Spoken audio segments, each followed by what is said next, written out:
Well, guys, we're back. September, Bucks and Trucks. Here we go. Collin, what are we talking about today?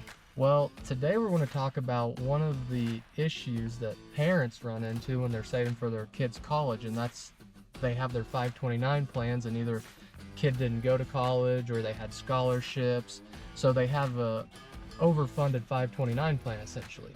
And so before Secure 2.0 came out this year, the penalties for taking out 529 money with non-qualified expenses was you paid federal income tax on it, plus you had a 10% penalty in the earnings the 529 accumulated. Yeah. So today let's talk about how Secure 2.0 stepping in and partially solving that issue. It is really interesting right now. More and more kids are not going to college. They're finding new ways to create and generate money. In fact, there's a whole subsect of it that we call the gig economy. This idea of these social media influencers, these people who are the go-betweens between other entities and just online businesses that have no storefront or physical presence yet are actually making money with people who have not any college degree or any formal education in it. So it definitely is creating a new planning scenario with parents, with kids, when starting to think about that secondary education. I'm still an advocate for college. I still think it's a great thing, but it's maybe not for everyone. And so if a parent has saved into one of these vehicles, what can they do? You're telling me that there's a chance that Bucks and Trucks might be able to be YouTube sensations and we can start earning income? We're going to give it our best shot.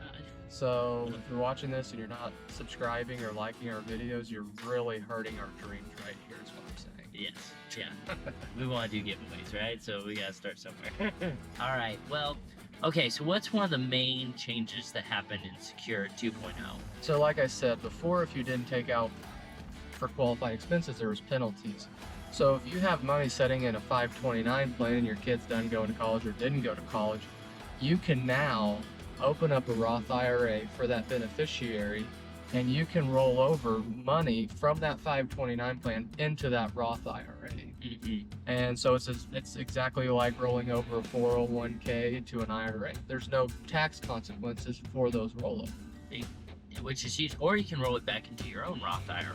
It's not the golden bullet, but it's a step in the right direction, because I don't like paying Uncle Sam. So if you have more than $35,000 left over into that, you're still going to have to pay some taxes in the future. But, if you want to jumpstart your kids' Roth IRAs after they graduate or that they're younger, that's something that... Or just recoup some of your own exactly cost into it. So, honestly, it was a great change. It's one of those things where, again, great thing about capitalism, it's always refining them, because people are recognizing, hey, this was a hole in the 529 plans.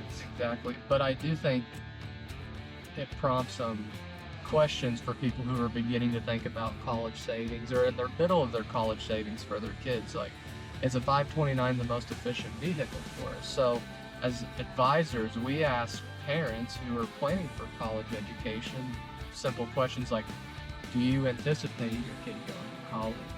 What are they going to earn? Are they trying to earn an athletic scholarship? Are they applying for academic scholarships? Are they paying for college on their own? So stuff like that. And 529 plans still might be the right tool, but if you're over-saving, you're overdoing, you're ultimately going to hurt yourself at the end, especially if you get above that $35,000. Well, other changes that have happened in life here recently, Collin, you had a pretty big one here in August. Yep, so if you can recall, last month I was out of the office for a couple weeks because Sam and I's wedding went on in Glacier National Park, and as Beyonce said, if you like it, you should put a ring on it. Well, Sam finally got to put a ring on me. So it was unforgettable. It was everything that we had hoped for, prayed for, and even then some on top of that. It was beautiful. Fortunately, the majority of our family was able to attend.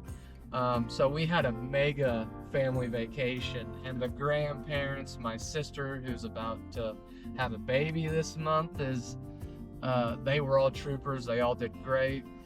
They all had a blast, saw the part of the country they'd never seen before, and that was my third time at Glacier, and that'll forever be the most memorable between the wedding, everything like that. Your dad crushed the ceremony. He officiated it. He did an awesome job. So hopefully they can put some pictures in here, but Now I have to call Pastor Terry. Pastor Terry, yeah.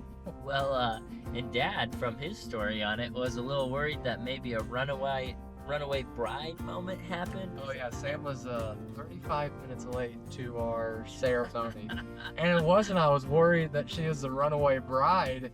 It was the fact that I was like, they either got lost, a grizzly bear got them, or like anything, because like we didn't have cell service, so it's like you couldn't call her and ask where they were at. So 35 minutes late. So I will forever hold that over her head. That's impressive Yeah. for being late to your It was something wedding. else. It was something else. So, but She made it. hair and makeup lady was running late. Dang it. She made it. She said yes, so it was all good, right? Yep. So it was good. that's awesome. Well, congrats, buddy. Well, guys, that wraps up this month's episode of Bucks and Trucks. As always, be sure to like, share, and subscribe to YouTube, Facebook, and LinkedIn. As always, if you guys have any questions regarding these 529 plans or how best to utilize Secure Act 2.0, we love to help you in any way we can. Also, if you need to see that previous 529 video, please visit us on PCIAozarks.com, where all of these videos are uploaded and available for you to view. But as always, Keep on trucking.